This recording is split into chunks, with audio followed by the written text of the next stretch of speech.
You're listening to Better Outside. This season of Better Outside is brought to you by Minn Kota and Humminbird. For anglers who want to make the most of every moment on the water, Minn Kota builds the most reliable, intuitive trolling motors that get anglers to the fish and keep them there, so they can focus on what matters, fishing. I'm your host, Morgan O'Hanlon. And I'm David Yoskowitz, Executive Director of the Texas Parks and Wildlife Department. In this episode, we head out to West Texas, where we'll get lost and found with Texas Game Wardens. Stick around, because we'll be right back after this break. Season 2 of Better Outside is brought to you by Minn Kota, built to fish, and Humminbird, making every cast count. Simply, clearly, better. When you pair a Humminbird fish finder with a Minn Kota trolling motor, you'll unlock a fully connected fishing system designed to make every minute on the water count. Some people have their local Texas game warden on speed dial. Others may know them from the Animal Planet show Lone Star Law. But, David, for anyone who isn't already familiar with the Texas Game Wardens, can you tell me who they are? Well, game wardens are first and foremost our state's conservation law enforcement entity.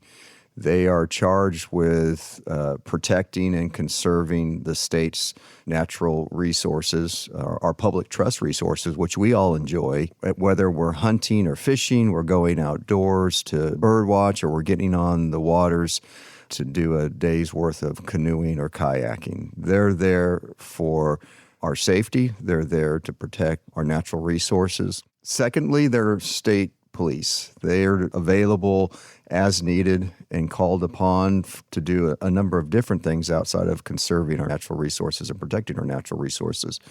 Part of the work that they do is search and rescue.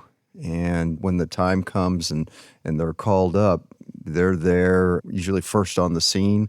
Off pavement is where they do their best work. And unfortunately, we've seen that all too often, whether it be on our state lakes or inland waters, or as in the July 4th floods from last year.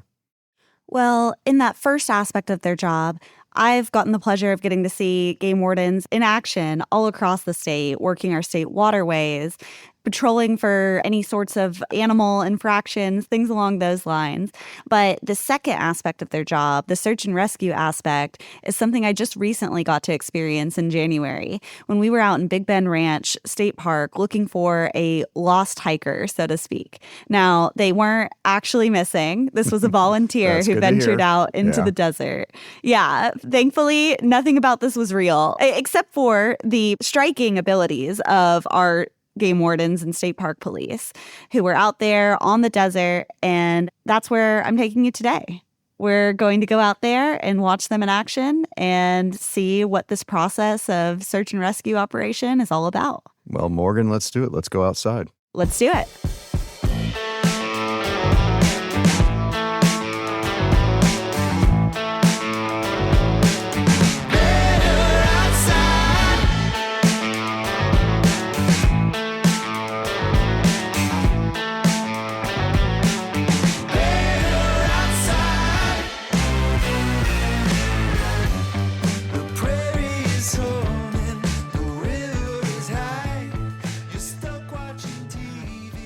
Stay police, send in a dog, make some noise, my dog can find you.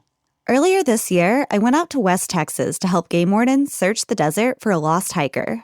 Hey, Cody, I got sign back on here. Don't worry, it was just a training. Yeah, that's not old at all. Maybe 2 days. We haven't had any rain. To lay out the scenario, I talked to Bo Hancock, the mastermind behind this training exercise.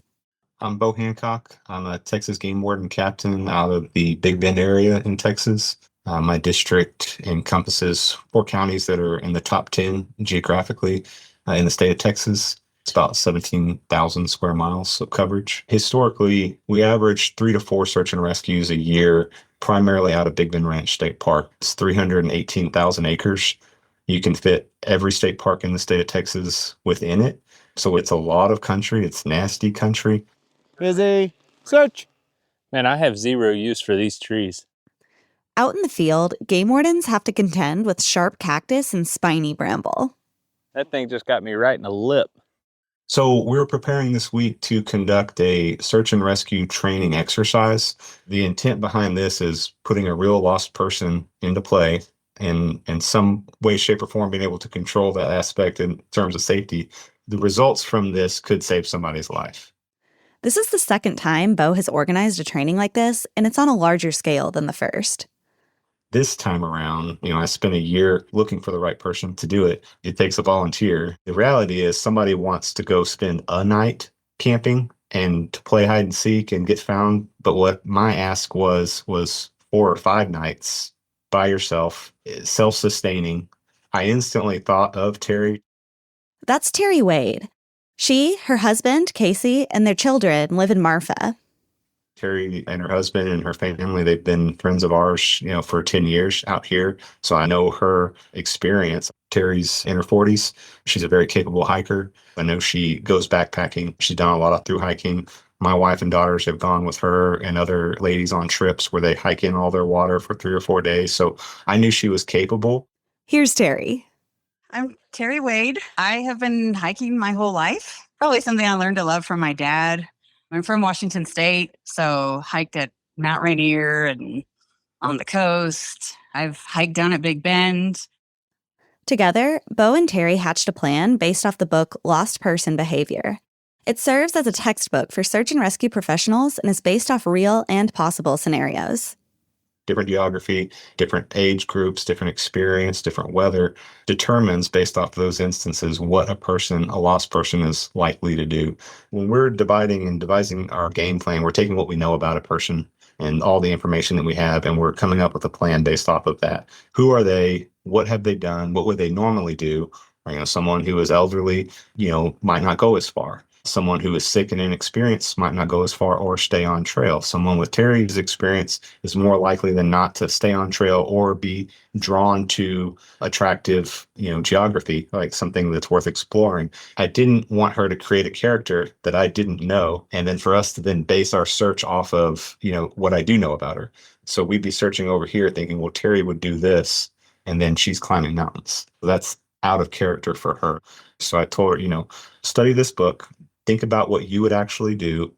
Find a reason within that you can't get out, right? More likely than not for her, it would be injury.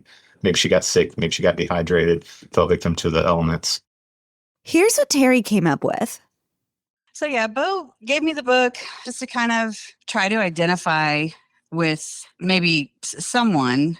It was kind of hard for me to identify with someone getting lost because I've grown up outdoors.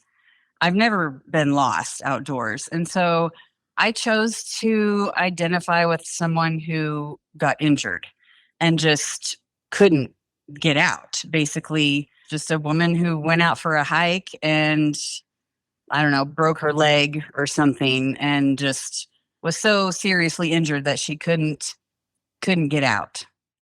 And here's how that scenario has played out so far.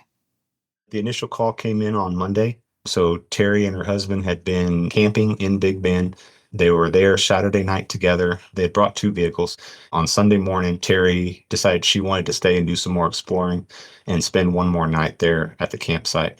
Casey had to go back to work, so he left Sunday evening. She was going to be back Monday to pick up their son at school while he was at work, except for she did not show up. And so ultimately, that's it. That's all the information that we have. Nobody but her knows where she is. She doesn't have a cell phone. I don't know how much water she has. I don't know what she has in terms of protection, whether she has a tent or a way to sleep out in the wild. And we don't have a way to get a hold of her. So we've got to figure all that out. A lost or missing person scenario always starts with a call or report. In this case, park staff got a call from Terri's husband on Monday. After they get that call, the first step is to gather important information that'll help search and rescue later on. Who is it? What's their name? All the normal stuff that might be found on a driver's license. What's their experience level? What kind of shoes did they have? So on and so forth. At that point, they make a determination on, we should probably do a hasty search, right? Let's find out where their vehicle is, find out where their campsite is. Are they lost? Are they late? Are they at the trailhead and they don't have cell service? Let's go see if they're there. If they don't find the missing person during that hasty search, other search and rescue officials start to get involved. By day 2, between 10 and 20 people, mostly game wardens and local law enforcement, will have arrived on scene. And we're going to expand upon, on the second day, that initial hasty search of this is the trail we believe. So let's bump out a little bit time and search the surrounding trails or the surrounding areas. Now, if at that point we still have not found the person, while my guys and gals are searching, I'm communicating with leadership about other resources and other possibilities, whether that's our aircraft, more drone pilots, more canine, more boots on the ground, and then it just kind of evolves until you have everybody here, which is hopefully what you don't get to. Ideally, there would be multiple search teams composed of several skilled search and rescue professionals. Amongst the game wardens, several special teams have skills that make them especially valuable to the search and rescue effort. Canine handlers use dogs as tools to help them track people, animals, and substances. Members of the Rural Operations Group have tactical training, used to help serve warrants and track suspects on the run. The Warden's search and rescue team focuses on swift water rescues, but their tracking skills have made them increasingly in demand for land rescues as well. On Thursday, day 4 of the lost person scenario, I head to park headquarters at Big Bend Ranch to watch the training in action. My team includes 2 game wardens, canine handler Royce Ilsye and Cody Hicks, and park interpreter Omar Udave. But to reach a remote search area, we first board a helicopter piloted by Robert Mitchell, one of the game warden's 5 pilots. When he gives us the thumbs up, just take you and your backpack, come over to the side and go straight in from the side. Just keep your head kind of low, watch your cap. Hey, Izzy, here. The helicopter drops us off near a road close to the northern border of the park. There, Royce briefs us on the search. So basically, as we're going, just try not to get ahead of us. We'll walk behind Royce and his canine, Izzy, so that we don't disturb any tracks or scent trails.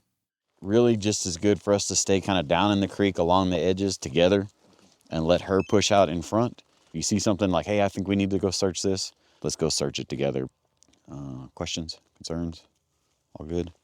Cool, let's rock. As we walk, a drone hovers above head. I'm gonna push down this over to those caves on the other side. Big caves. Long caves, yeah. That's Game Warden Cody Hicks. He's based out of Presidio County and is a skilled tracker. If she needed shelter, that's a good overhang. It's deep. It goes back in there. If I was in a tight spot, that'd be where I'd want to go. If I could make it to it. Maybe we get lucky. Maybe she's taking a nap in there. We start heading toward the caves he pointed out. Man, there's different sign up here. These are fresh. Like they look just like Izzy's going up in there in terms of depth and everything else. Izzy, heel. Sit. So I'm just deploying her for an article search, because if she was in here touching rocks or anything like that, she should pick it off. There's a footprint right here. The only thing I'm worried about with that one is that I had no way to age it. Yeah. But it does go this way, so we'll just keep going up that way. We found signs that someone was here, but we can't say for certain if it's Terri, our missing hiker. Our only option is to keep heading down the creek bed. Sucky time of day to try to track. The sun overhead makes it difficult to discern tracks in the sandy creek bed. Even so, Royce's sharp eye picks something out. Look at this, Cody.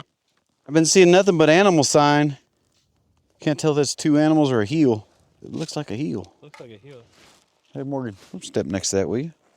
You see that footprint right there? Mm-hmm.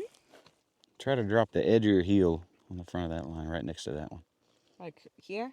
Yeah, put your heel like right there. Pretty good size. Male, female? Is it bigger than hers? No, about the same. I'm pretty darn close. I'm gonna mark it on my GPS. But as we continue down the creek bed, we lose the tracks again. I got nothing here. Can you check that track trap right down there? A track trap is an area of soft soil or sand where footprints make clear impressions on the earth. Yeah, we can bend around there. Nothing here. Bunch of sign, but if we found a logo, that'd be awesome. Cody checks the logos on the soles of our shoes to rule out our footprints. You. Vibram soles. There's a little logo right in the middle. Me with 3 lines on the very back. Royce, squares on the back, squares on the toe. We walk for a few more miles before we come across more tracks. The ridges on that sole are still pretty high. Left foot. There's the inner part of the arch, rounded on the front part of the toe. It's headed this way. Let's see if that's the same one. Yeah, same one. It's got this diamond right here. That's the kind of unique feature in the back, in the heel. It's got kind of an oblique diamond off to the side. The tracks veer off into a side trail. Nearly all the desert plants have long, sharp thorns that snag our clothes and dig into our skin. I think every time I breathe, something else on my clothing caught that stupid plant. I would not make my way through here if I was a lost or injured hiker. That's not happening. Not far down the side trail, we lose the tracks yet again. You got anything going up that side, Cody? Up that little trail on the left? I mean like a foot sign. I don't have anything good over here. Hey Matt, we are pushing back down into the creek. I think our logic is leaning towards she's gonna go downhill and stay in the creek. We don't have sign going up the trail anymore. And so we're gonna go back down here and see what we can pick back up. So far, we've walked about 5 miles. It's past 2 p.m., the sun is high in the sky, and time is running out. The search training will be called off at 4. So this should wind its way all the way up to Terneros Creek. And it opens up pretty good there. And then Terneros Creek starts to run east-west. Just as we begin to reassess, Royce sees fresh-looking tracks. Hold on. She turned right here. Here. Hey, Royce, here we are. I just got a few right here coming in. And that's the diamond pattern. This way. Right foot, left foot, right foot. Good up here, Cody. Moving on sign. Izzy, search. Man, sign's looking good. That's pretty damp right there. Hey, Royce, you got me on 5. 10-4. Give me a status update on what you know of this area. Yeah, so from my current location, we got a single small footprint that's, say, less than 48 hours, headed north, and is pretty much staying in this draw as of right now, the last good ways. Izzy just started working it about a half mile, 3/4 mile back, like there's actually odor here, so I'm gonna keep following her and let her work it out. Let me look at the map. That junction up there should be Terneros.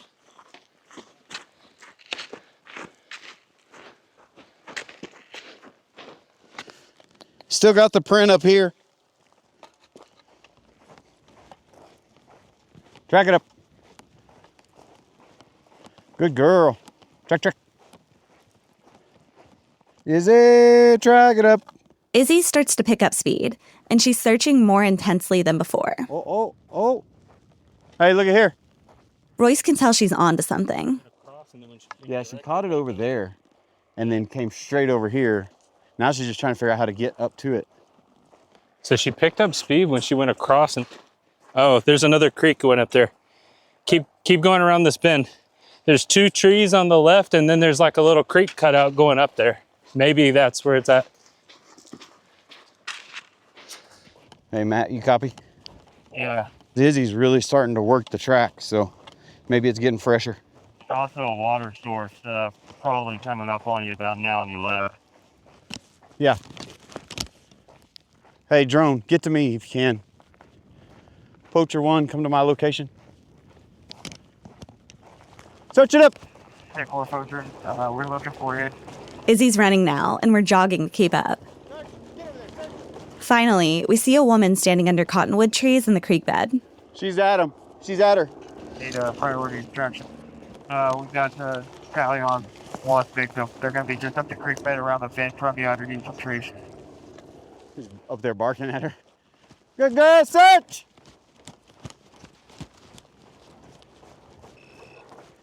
Yes! Good girl! Ah, what a good girl! All right. K9 got her. We're good. How are you? I'm good. Royce. I'm Terri. Nice to meet you. Hi, Terri. Hi. I'm Cody. Warden. Nice to meet you. It's what a girl. When we come back from the break, we'll hear from Terri, our training scenario's lost person, and get her perspective from the other side. That and more after a word from our sponsors. Season 2 of Better Outside is made possible by Minn Kota and Humminbird. For more than 90 years, Minn Kota has built the toughest and most innovative trolling motors. They're made to get you to the fish and keep you there, so you can focus on what matters most. Fishing, of course. In every cast or condition, Minn Kota trolling motors are easy to command and deliver season after season dependability. Proven performance, effortless control, and confidence come standard with every model. So what are you waiting for? Hit the water this summer with a Minn Kota trolling motor. I hardly had time to chat with Terri out in West Texas. Just a minute or two after we found her, there was a helicopter ready to whisk her away to safety, just like what would have happened in a real search and rescue scenario. So after I drove back to Austin, I called Terri to hear about her time out in Big Bend. Hello? Hey, Terri, how are you doing? Hi, I'm good. How are you? Good. Can you hear me okay? Yeah. So can you kind of walk me through the day by day, basically from the time you were out there with your husband to kind of the time when we came and found you? Casey, my husband, he and I went down Saturday to kind of help me get an idea of like where I wanted to go. Most of the time at Big Bend Ranch, I've stuck to the trails. He went with me to kind of just help me get an idea. And so we did about 5 miles on Saturday. It was slow going. I think we guessed that I would be moving about a mile an hour going across country with a heavy pack. Bo had asked me to not move the whole time. He wanted me to get where I was going on Monday and then stay put, like by sunrise Tuesday morning, to not be moving. So I intentionally got as far as I could Monday, which was the most exciting day because I was moving all day. Monday morning, I headed from La Mota 2, where I was parked, where I was camped. I kind of crossed on the south side of La Mota, the big mountain, and cut down to Leva Creek. Like, I really wanted to get all the way up to Terneros. For some reason, that was just a big goal I had in my mind. As far as where you ended up, why do you think that would have been an attractive spot for a missing person to kind of set up camp? It was soft. I was under some cottonwoods, out of the thorns. I don't know. It just felt like kind of a softer place to land, maybe. I mean, I was walking around barefoot. So for Big Bend Ranch to feel safe enough to walk around barefoot, it seemed like a pretty soft place. Are there any other takeaways you had from this exercise or anything else you think I might want to know? I loved being a part of this. It was just really cool watching the way everybody worked and seeing the dogs at work. Even though I knew it was practice, I just kind of got caught up in the moment. And I don't know, it was just really cool to be a part. I think if I were actually lost or injured out there, I would want those guys down there looking for me.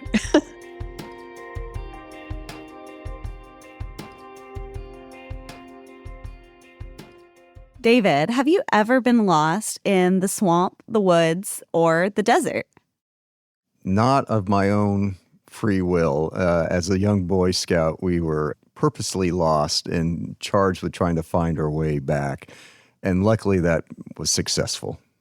And what have you learned from those experiences as a Boy Scout? How do you prevent getting lost beyond saving? How do you find your way out of those scenarios? Yeah, it's preparation, it's experience. If you're going to go on a one-day trip, a half-a-day trip, a multi-day trip, you know, one of the important things is that you let somebody know, hey, I'm going out on the lake today. I'm going on a short backpacking trip for 3 days. So that's important, that somebody knows where you're going. Another thing is knowing, you know, the weather, making sure you're prepared with all the right food that you need to have, with all the equipment that you need to have. You know, as you go and you get more experience, you get a little bit more confident, but that doesn't mean you should be any less prepared. And fortunately, in those worst case scenarios where you're not able to find your way out of the wilderness alone, we certainly have a number of skilled search and rescue professionals here in the state of Texas, don't we? That's right. I mean, as we just heard in this podcast earlier on, that Texas Game Wardens are a big part of that search and rescue capability here in the state. And there are definitely a large roster of organizations, federal, nonprofit, state, that can help in these scenarios in any search and rescue operation. Why do you think the Texas Game Wardens in particular can play a pivotal role in these lost person cases? Yeah, that's exactly right, Morgan. I mean, we have a lot of local entities, state entities that can bring resources to bear for search and rescue. Game wardens play a really critical part in that full package of ability to do search and rescue, and that is that our game wardens are comfortable working off the pavement. That's where they do their work really every day. And so to be out in the back country looking for somebody, to be on the water looking for somebody, that is where they're comfortable with. And, governmental entities and individuals, they look to us because of that experience. And we're recording this in 2026. There's a lot of things changing in Texas right now. Our population is getting bigger. Amidst all of this change, is there a growing need for search and rescue in these times? Yeah, there's just, as you said, there's more people in Texas now. There's more people coming to visit Texas. They want to get outdoors, which is a great thing. We want them to get outdoors. We want them to be prepared as they get outdoors. Sometimes people find themselves in conditions, even though they've prepared, that they hadn't foreseen that they need help. Some people haven't done the preparation and they need help.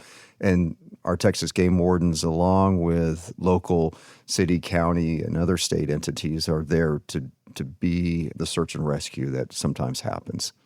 Perfect. Well, I certainly would be happy to have them out if I were ever lost in the woods. They handled the whole operation really sharply, and it was really incredible to see them in action. Yeah, they are top-notch, the best in the country, no doubt. You've been listening to Season 2 of Better Outside, a Texas Parks and Wildlife production. This season of Better Outside is brought to you by Minn Kota and Humminbird. Humminbird delivers intuitive fish finders that give you a clear, detailed view of what's below, so you spend less time managing technology and more time fishing. This episode was written and recorded by me, Morgan O'Hanlon. Story edited by Wes Ferguson and Aislinn Gaddis for Free Range Productions.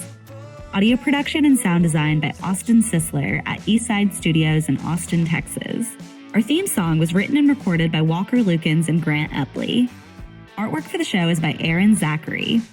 You can find Better Outside on Apple Podcasts, Spotify, or head to betteroutside.com, where you can find show notes, photos, and more great stories from the Texas outdoors.